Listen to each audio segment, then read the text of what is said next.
It's 6 p.m. on Sunday here in Seoul. Welcome to our newscast. I'm Paul Yee.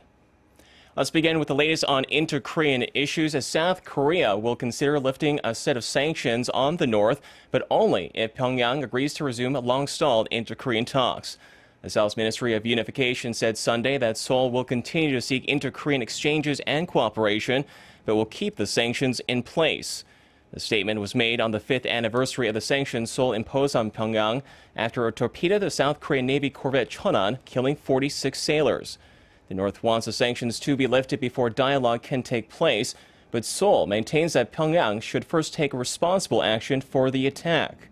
North Korea responded by repeating its demand that an inter-Korean investigation into the sinking in return for abolishing the sanctions. A group of women from 15 countries has crossed the heavily fortified border between North and South Korea to call for peace on the divided peninsula.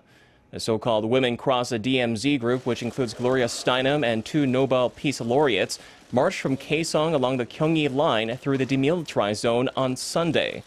They called for an end to the Korean War and the reunification of families and the divided peninsula. Speaking about their stay in North Korea, they said their biggest achievement was citizen-to-citizen diplomacy, communicating with North Korean women and observing their lives. They had originally planned to go through the truce village of Panmunjom, but the South Korean government rejected the idea for security reasons. The United States is planning to deploy a new long-range radar in Alaska to counter the growing missile capabilities of Iran and North Korea. The Pentagon says a long-range discrimination radar will begin defensive operations in 2020 and will boost the capability of ground-based interceptors in Alaska and California. The Clear Air Force Station and Air Force Space Command radar station in central Alaska has been chosen as the location for the site. The Missile Defense Agency is currently busy working on the design and development of the radar, and major U.S. defense contractors such as Raytheon, Northrop Grumman, and aerospace giant Lockheed Martin are all competing to build the system, which according to Reuters is expected to cost just under $1 billion. North Korea's recent claims of progress on its nuclear and missile technology have been ratcheting up tensions on the peninsula. Our Hong Sung-hee sat down with Professor John Eikenberry of Princeton University for his views on the North's claims and how the international community should deal with the regime. What do you make of the recent claims by North Korea about progress in its nuclear program and its recent testing of the submarine-launched ballistic missile? I'm skeptical, but they clearly are making progress. They've surprised the world at how far they've come already. They've surprised the Chinese as well. So I think they're moving forward, but maybe not quite as quickly as they claim. Secretary Kerry recently warned of more sanctions on North Korea. Do you think this is the right way to go in approaching North Korea at this point in time? You have to send a double message. One is that there is a huge price for what you're doing, but there's also a huge prize, shall we say, for making the heroic steps to try to come back into the international community and make the peninsula nuclear free. Do you see a need for China to play an even stronger role? They are clearly unhappy with North Korea. There's been a general, I'd say, movement across the last 4 or 5 years towards more aggravation, indeed quite explicit unhappiness that they've manifest through symbolically and otherwise to North Korea. Yet at the same time, they are not willing to push the full distance, fearing collapse, fearing further crisis. So they are in a position where they would like to see North Korea make steps towards reform, but they are not yet at the point where they are willing to bring it to a full crisis point, and so they are not doing all they could do. And there are reports of a series of executions, purges of senior officials, and there are mixed opinions about regime stability. What's your view? The announcements of their demise have been made frequently over many, many decades, and they've survived. And so I don't think that we know, and it may come at a very surprising moment out of the blue, but I think we have to assume that it's going to be there, the regime's going to be there for a while, and plan accordingly. The six-party talks has been stalled for a long time, but considering the tensions in the region and among the five parties, do you think it's still an effective tool to get North Korea to denuclearize, or do we need a new form of dialogue? Quiet talks that aren't in a kind of formal format are where you need to go first. But I think for purposes of ratifying future agreements and legitimating the kind of framework that might lead to serious change, the six-party talks are a format that needs to be left in place and ready for action, shall we say. Thank you, Professor, for your time today. Thank you.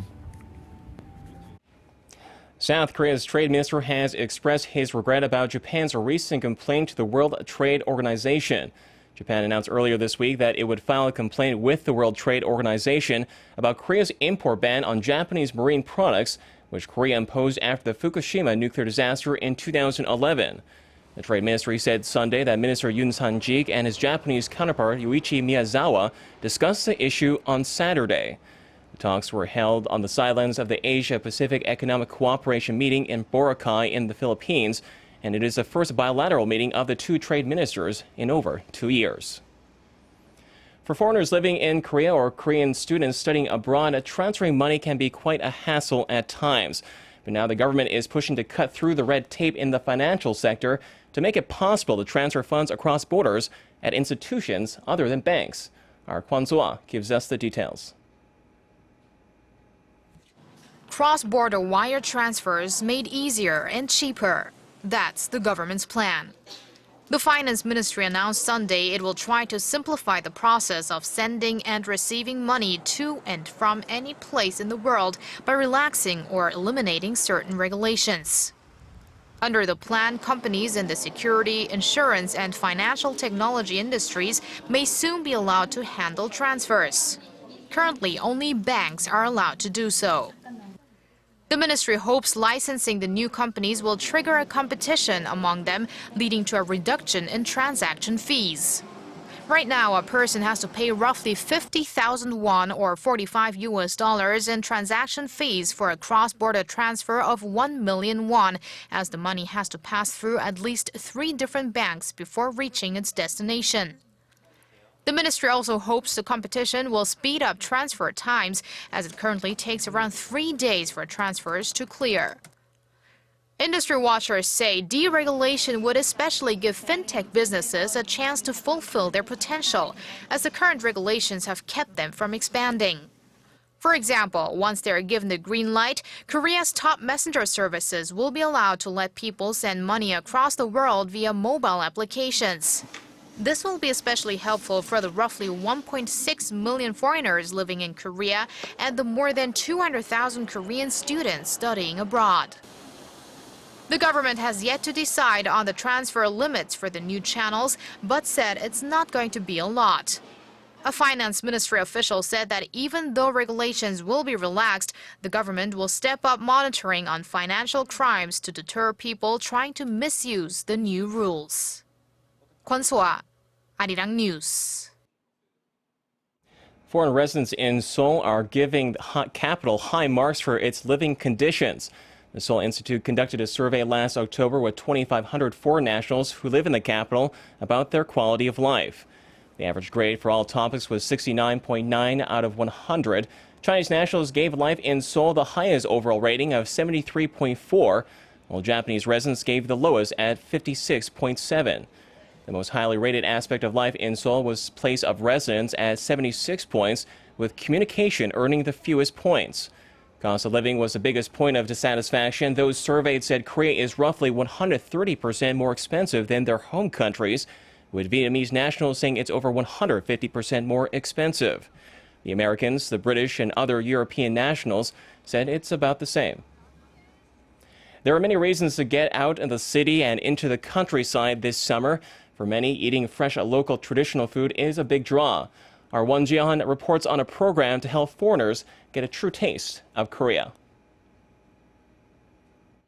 5 hungry foreign chefs left the big city behind. A Korean agricultural agency organized their trip to Jeollabuk-do province to showcase the country's traditional food culture. Over the course of the day, the chefs got to make local dishes, learn about their history, and of course, taste them. It's very herby and richy, and I feel like healthy also. I taste the tea which was very good. Like it's very similar with the taste of it in my country something, but it's more better than that. At these countryside restaurants, 90% of the food comes from local farms. There's also a bit of storytelling as the restaurant staff teach diners how to eat their food while explaining the traditions behind each dish. The food that we serve reflects our philosophy. Here we only use natural ingredients to build flavor, which makes our food taste better and much more meaningful. The government first initiated the farm-style diners as a business model in 2007 to help out local farmers. There are now more than 100 locations nationwide, with 50 more planned in the next 2 years. And the restaurants will soon become a tourist attraction in Korea. Using the feedback from Tuesday's trip, the agricultural agency will launch tour packages to farm restaurants, hoping to attract more foreign visitors in the future. Won Ji-hyun, Arirang News.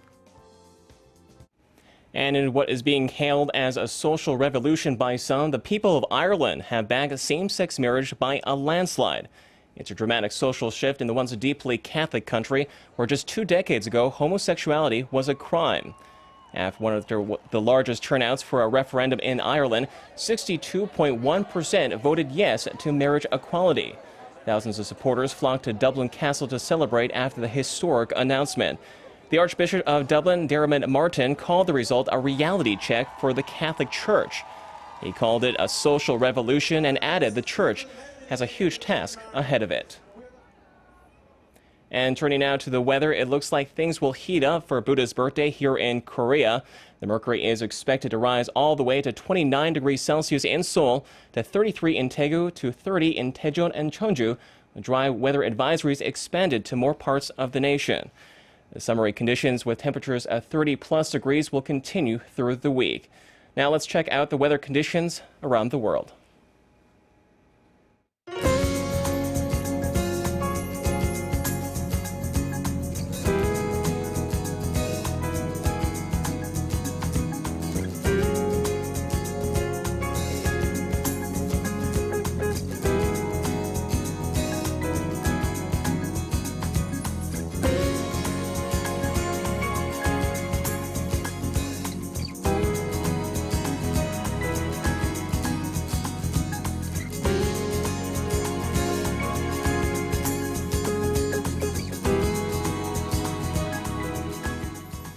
And that brings us to the end of our newscast. More coming up at 10 p.m. Korea time. Do join us then.